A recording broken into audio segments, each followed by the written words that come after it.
رجم کے متعلق ہم نے 5 دلائل فی الحال بیان کیے، اور جو شروعاتی مقدمہ تھا اس میں ہم نے ایک روایت کو ذکر کیا تھا کہ عمر بن خطاب نے یہ کہا کہ اگر لوگ یہ نہ کہتے کہ عمر بن خطاب نے قرآن میں اضافہ کر دیا تو میں آیت رجم کو اپنے ہاتھوں سے لکھ دیتا۔ اب ہم نے پہلے 5 دلائل پیش کیے کہ جو رجم جو ہے وہ سنت رسول ہے۔ ہماری جو پہلی دلیل تھی وہ امام علی علیہ السلام سے تھی، جس کو نقل کیا ہے تابعی جو تھے وہ عامر الشعبی تھے۔ اس میں یہ تھا کہ جو ایک زانی خاتون تھی اس کو جمعرات کے دن کوڑے مارے گئے، تو امام علی نے یہ فرمایا کہ میں نے کوڑے اس لیے مارے اجلدو بکتاب اللہ، کہ کتاب اللہ کی وجہ سے میں نے اس کو کوڑے مارے، اور رجم تو بسنت رسول اللہ صلی اللہ علیہ وسلم، اور جمعے کے دن اس زانی خاتون کو رجم کیا تو فرمایا کہ رجم جو ہے وہ سنت رسول کی وجہ سے میں نے رجم کیا اور وہ سنت کا طریقہ ہے۔ اور اسی کو ابی بن کعب نے بھی نقل کیا ہے۔ مصنف عبدالرزاق جو ہے اس میں یہ روایت موجود ہے کہ ابی بن کعب اسی طرح ہی کہتے ہیں کہ رجم جو ہے وہ سنت رسول ہے۔ ہماری جو دوسری دلیل تھی وہ عبادہ بن صامت سے تھی، اور اس میں اس طرح تھا کہ رسول اللہ نے فرمایا کہ اللہ رب العالمین نے راستہ نکال دیا، اگر شادی شدہ زنا کرے گا تو اس کو رجم کیا جائے گا، یعنی پہلے کوڑے مارے جائیں گے سو پھر رجم کیا جائے گا، اور اگر غیر شادی شدہ زنا کرے گا البکر تو اس کو کوڑے مارے جائیں گے اور 1 سال کے لیے جلا وطن کیا جائے گا۔ اور اسی کو ابن عباس نے بھی نقل کیا ہے، اور وہ روایت نمبر جو ہے امام بہقی میں موجود ہے 16914 ہے۔ اس کے بعد جو ہماری تیسری دلیل تھی وہ عمر بن خارجہ، اور ایک دوسری روایت تھی وہ دوسرے صحابی سے نقل تھی ابو امامہ الباہلی۔ یہ دونوں جو صحابی ہیں یہ فرماتے ہیں کہ حجۃ الوداع کے موقع پر رسول اللہ نے فرمایا وَلِلْحَاهِرِ الحجر، یعنی زانی کے لیے پتھر ہے، جو زنا کرے گا اس کو رجم کیا جائے گا۔ ہماری چوتھی دلیل جو تھی وہ عمر بن خطاب سے تھی، اور اس نے یہ کہا کہ اگر میں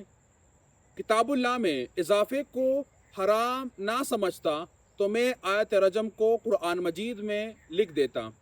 اور جو ہماری 5ویں روایت تھی وہ زید بن ثابت عمر بن خطاب رضی اللہ تعالیٰ عنہ کا واقعہ نقل کرتے ہیں کہ وہ رسول اللہ کے پاس حاضر ہوئے اور عرض کیا یا رسول اللہ اکتبنی آیت الرجم،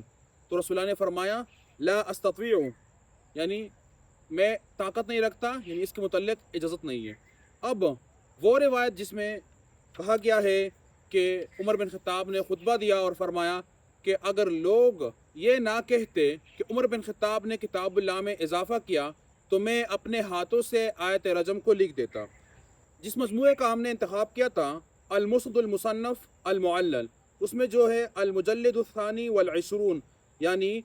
22 نمبر جلد ہے، اور اس میں جو صفحہ نمبر ہے وہ 327 سے قبل بھی اور بعد میں کئی روایات ہیں۔ اس روایت کے جتنے بھی متون ہیں مختلف کتب احادیث میں ان سب کو جمع کیا گیا ہے۔ تو اس صفحے پر جو پہلی روایت ہے وہ سنن ابن ماجہ سے لیا گیا ہے، دوسری روایت جو ہے مسند احمد سے ہے، تیسری جو روایت ہے وہ امام مالک سے لی گئی ہے، اور اسی طرح عبدالرزاق کے مصنف سے بھی روایت لیا گیا ہے، اور امام حمیدی کی جو کتاب ہے اس سے بھی روایت کو لیا گیا ہے۔ وہ میں پڑھ دیتا ہوں۔ ان اللہ بحث محمدً بالحق، کہ بے شک اللہ رب العالمین نے محمد صلی اللہ علیہ وسلم کو حق کے ساتھ مبعوث کیا، وانزل علیہ الکتاب، اور اس پر کتاب کو نازل کیا، وکان مما انزل علیہ آیت الرجم، اور اس کتاب میں آیت رجم بھی تھا، فرجم رسول اللہ ورجمنا بعدہ، یعنی رسول اللہ نے بھی رجم کیا اور اس کے بعد ہم نے بھی رجم کیا۔ اب اسی طرح روایت مسلسل آ رہی ہے، کچھ الفاظ کے اضافے کے ساتھ یا کمی کے ساتھ۔ اور دوسری جو روایت ہے وہ امام بخاری کی روایت ہے، 3928 نمبر ہے۔ تو بخاری کی روایت کے آخری جو 2 جملے ہیں جو ہمارے لیے ضروری ہے، ابن عباس فرماتے ہیں فقدمنا المدینۃ، کہ ہم مدینہ آئے، فقال ان اللہ بحث محمدا بالحق وانزل علیہ الکتاب فکان فیما انزل آیت الرجم، یعنی وہی بات ذکر کر دی کہ عمر بن خطاب نے فرمایا کہ محمد صلی اللہ علیہ وسلم کو حق کے ساتھ مبعوث کیا اور اللہ نے اس پر کتاب نازل کیا اور اس کتاب میں آیت رجم بھی تھا۔ اس کے بعد اگلی روایت بھی ہے، اور اس میں اس طرح ہے کہ عن عبداللہ ابن عباس أن عمر الخطاب خطب فقال إن الله عز وجل بعث محمدا بالحق وأنزل عليه الكتاب فكان فيما أنزل عليه آية الرجم فقرأناها ووعيناها ورجم رسول الله صلى الله عليه وسلم ورجمنا من بعده وإني خشيت، یعنی خطبہ دیا اور وہی الفاظ کہے اور کہا کہ آیت رجم کتاب اللہ میں تھا اور ہم نے اس کو پڑھا اور یاد کیا اور رسول اللہ نے رجم کیا اور اس کے بعد ہم نے بھی رجم کیا. وَإِنِّي خَشِيتُ، اور مجھے یہ خدشہ ہے، خوف ہے، ان طال بالناس الزمان، کہ یعنی زمانہ گزر جائے گا لوگوں پر، أَن يَقُول قائل، اور کہنے والا کہے گا، ما نجد آیت الرجم فی کتاب اللہ، کہ ہم آیت رجم کو کتاب اللہ میں نہیں پاتے. فَيُضِلُّ بِتَرْكِ فَرِيضَةٍ أَنزَلَهَا اللَّهُ فالرجم حق على من زنى من الرجال والنساء إذا كان محصنا إذا قامت البينة أو كان حمل أو اعترف ويم الله لولا أن يقول الناس زاد عمر في كتاب الله عز وجل لكتبتها. تو یہاں پر وضاحت کے ساتھ ذکر کر دیا کہ پھر لوگ آیت رجم کو کتاب اللہ میں نہیں پائیں گے اور اس فریضے کو چھوڑ دیں گے جس کو اللہ نے نازل کیا ہے، اور رجم جو ہے وہ حق ہے.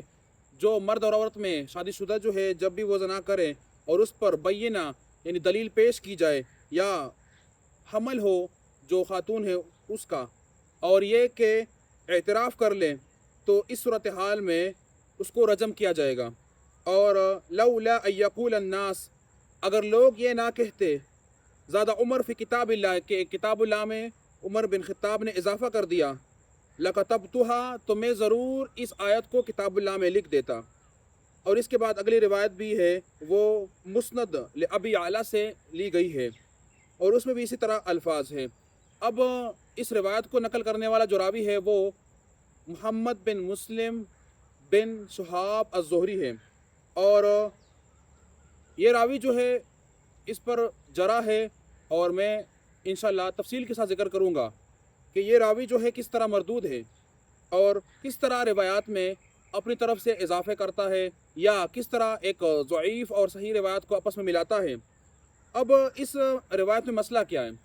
یہ کہنا کہ عمر بن خطاب نے کہا کہ میں آیت رجم کو کتاب اللہ میں لکھ دیتا، مگر لوگ کہیں گے کہ عمر بن خطاب نے کتاب اللہ میں اضافہ کر دیا، اس لیے میں آیت رجم کو کتاب اللہ میں نہیں لکھتا ہوں. اب یہاں سے تو یہ ثابت ہوتا ہے کہ آیت رجم قرآن مجید سے رہ چکی ہے، مگر اس سند میں جو راوی ہے اس پر جرح موجود ہے اور یہ روایت قابل قبول نہیں ہے. دوسری بات یہ ہے کہ یہ روایت جو ہے دیگر روایات کے ساتھ ٹکرا رہی ہے، تعارض میں آ رہی ہے. اور ایک تیسرا راستہ بھی نکل سکتا ہے، ایک تعویل ہو سکتی ہے، وہ اس طرح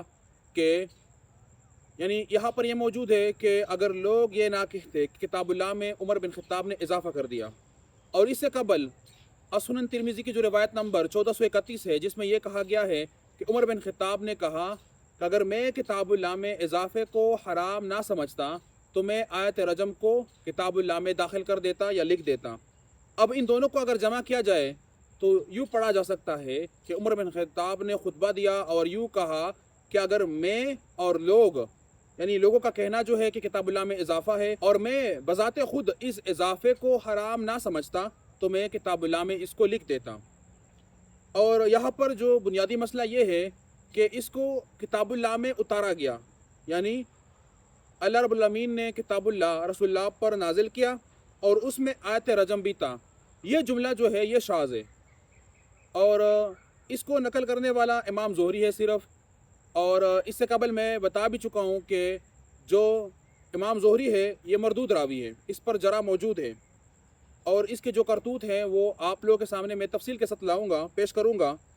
اور کتمان علم جو ہے وہ بھی صحیح نہیں ہے. اس روایت کے بارے میں نے تحقیق کی تو اس روایت کے بارے میں تو اسے مجموعہ حدیث میں بھی موجود ہے کہ